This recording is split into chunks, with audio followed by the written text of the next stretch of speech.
Halo semuanya, perkenalkan nama saya Emil Gabrian dari kelas 3 MB. Sekarang saya akan menjelaskan tentang mata kuliah program komputer. Dosen pengampunya itu Ibu Ella Sundari nih. Nah, materi yang saya akan jelaskan itu tentang Microsoft Office dan juga Excel dan juga PowerPoint. Di sini saya lagi memakai PowerPoint yang dimana yang ditampilkan hanya poin-poinnya saja. Nah, dan juga ada beberapa slide yang bisa ditampilkan di PowerPoint tersebut. Contohnya ini, aku lagi mau memaparin materi tentang program komputer dan substansi temanya itu tentang Microsoft Word dan Excel. Oke, sebelum itu kita lihat presentasinya. Oke, baiklah di sini. Oke, baiklah di sini tentang Microsoft Word. Kalian pernah tahu nggak sih apa itu Microsoft Word? Kalau nggak tahu, aku jelasin nih. Microsoft Word itu atau Microsoft Office adalah perangkat lunak pengolahan kata andalan. Microsoft Word, fungsi utama dari Microsoft Word adalah membantu kita dalam mengolah kata. Jadi seperti pengertian di atas. Microsoft Word memang dikhususkan untuk pengolahan kata. Nah, Microsoft Word juga berperan sebagai alat bantu user atau pengguna untuk menyelesaikan pekerjaan terkait kata, teks, dokumen, surat menyurat, dan lainnya. Nah, ada pun beberapa menu yang biasa kita gunakan atau yang ada di tampilan pada Microsoft Word. Yang pertama nih, workspace. Workspace itu ya kertas putih yang untuk kita ketik.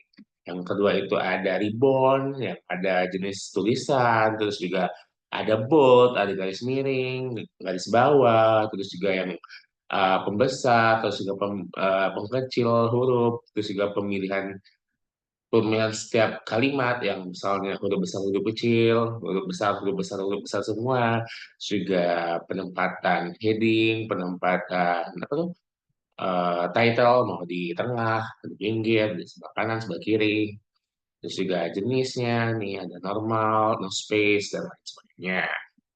Itu dijelasin di slide berikutnya. Ketiga ada Quick Access Toolbar.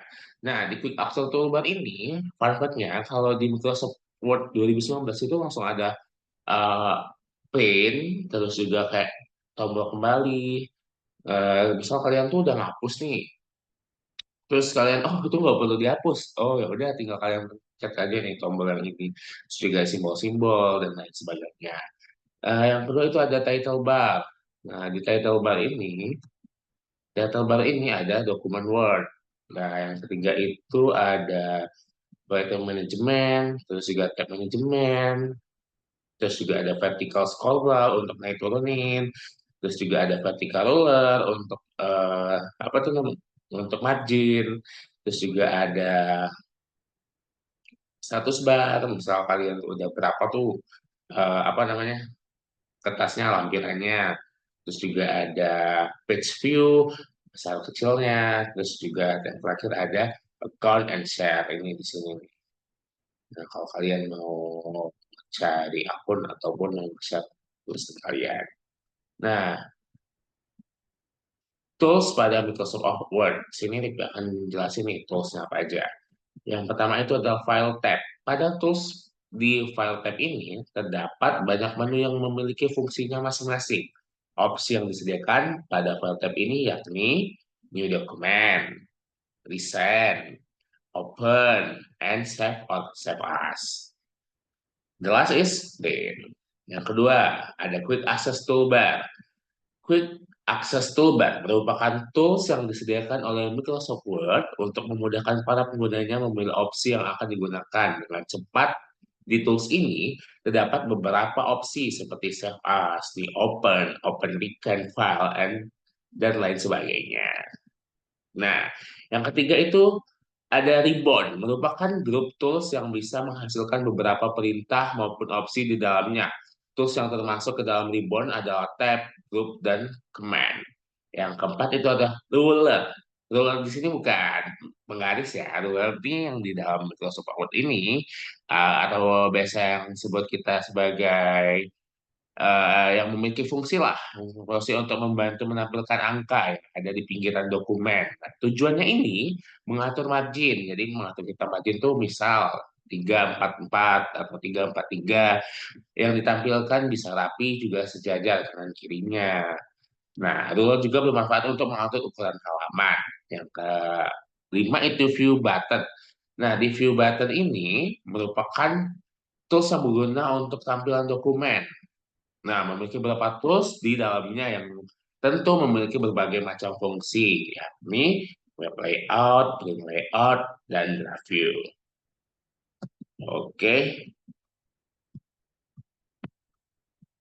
selanjutnya ini adalah tujuan pembelajaran. Nah, di tujuan pembelajaran eh, kita mempelajari Microsoft Word ini, khususnya di jurusan saya, itu jurusan teknik mesin, itu berfungsi untuk sebagai pembuatan laporan akhir. Nah, contohnya itu laporan akhir saya itu yang saya buat adalah alat pembantu pemeras buah kelapa bertenaga motor listrik. Nah, di sini saya menggunakan Microsoft Word sebagai pembuatan laporannya. Dan kemampuan laporan magang. Nah, materi yang kedua itu tentang Microsoft Excel yang ada gambar X-nya, terus identiknya kayak mana sih Ki? Identiknya itu yang ada gambar X-nya sama yang logonya hijau. Itu pokoknya Microsoft Excel. Nah, Microsoft Excel itu aplikasi yang memungkinkan input data berupa tulisan, teks angka, atau fungsi kompleks lainnya. Aplikasi ini juga dikenal dengan sebutan spreadsheet atau lembar kerja elektronik. Nah, program ini membantu pengguna untuk menghitung, menganalisis, juga mempresentasikan data.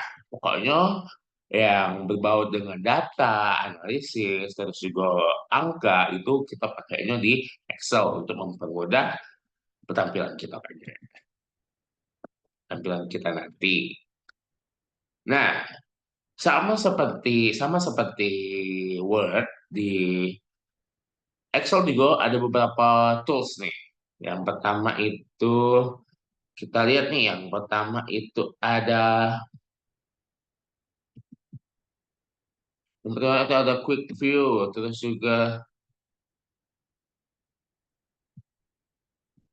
yang pertama ada quick view, ribbon, formula bar, index column, name box, sub aktif, index baris, tab worksheet, status bar, page view, horizontal scroll bar, and vertical scroll bar. Nah, ini bakal dijelasin di step selanjutnya. Nah, di sini itu 11-12 sama 11-12 sama dengan Word. Tetapi cuma bedanya di workspace sama kalau di Excel tuh ada formula barnya, sedangkan di Word itu nggak ada. Jadi kalau ketika kalian sedang melakukan penjumlahan itu digunakan sama dengan, terus juga ada rumusnya minimals atau metrik atau min, atau penjumlahan, pengalihan, pengurangan, dan lain sebagainya. Nah, terus perbedaan keduanya tuh juga ada pas di Ribbon ini, mereka tuh ada conditional formatting. Nah, jadi ketika rumus-rumus yang nggak ada tuh bisa kita cari di sini. Terus juga kayak ada sigma di sini yang beberapa simbol tuh yang emang dikhususkan untuk berada di Excel. Nah, eh di menu workspace-nya ini, dia tuh berupa kolom. Kan tadi fokus kepada angka dan juga pada penjumlahan. Oke, contohnya ini pengaruh feeding. Nah, di pengaruh feeding ini kita kita ini belajar tentang penjumlahan nih. Min, ini penjumlahan perkalian dengan rumus yang ini, tentukan nilai koefisien korelasi dengan metode produk momen.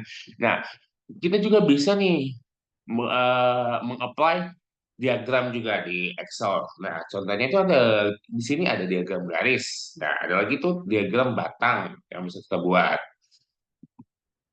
Nah, sudah tuh udah kita bentuk kan beberapa penjumlahan. Jadi kita tinggal apply rumusnya aja, langsung tuh eh, penjumlahannya secara otomatis atau secara elektrik bisa kita sebut. Oke, untuk step selanjutnya itu perhitungan matriks. Nah, di sini perhitungan matriks ini menggunakan rumus-rumus matriks. Nah, di mana kita menggunakan minimals, terus juga penyembahan-penyembahan dengan rumus-rumus yang lainnya dengan menghasilkan rumus yang ada pada kolom rumus tadi. Oke, nah di teknik mesin sendiri, Excel ini berfungsi untuk melakukan perancangan poros. Nah, jadi pada saat pembuatan perancangan atau di pembuatan alat, kita tuh butuh yang namanya tuh mengkalkulasikan data. Nah, kita pakai Excel nih. Ini contohnya. Yalah, kita lagi merancang poros. Gimana sih, Ki, biar kita paham? Ya, kita menggunakan rumus-rumus yang ada di Excel. Contohnya itu ada tegangan tarik bahan nih. Kita cobainnya kayak gini dengan masukin beberapa rumus. Terus juga faktor keamanan pengaruh, tegangan, faktor keamanan pengaruh kekerasan. Jadi dimana ketika penghitungan tuh emang sudah balance. Jadi nggak, apa ya, disebutnya tuh nggak bundar lah. Karena kan kita menggunakan aplikasi. Oke, sekian penjelasan dari saya. Terima kasih. Semoga video yang saya share ini bermanfaat untuk kita semua.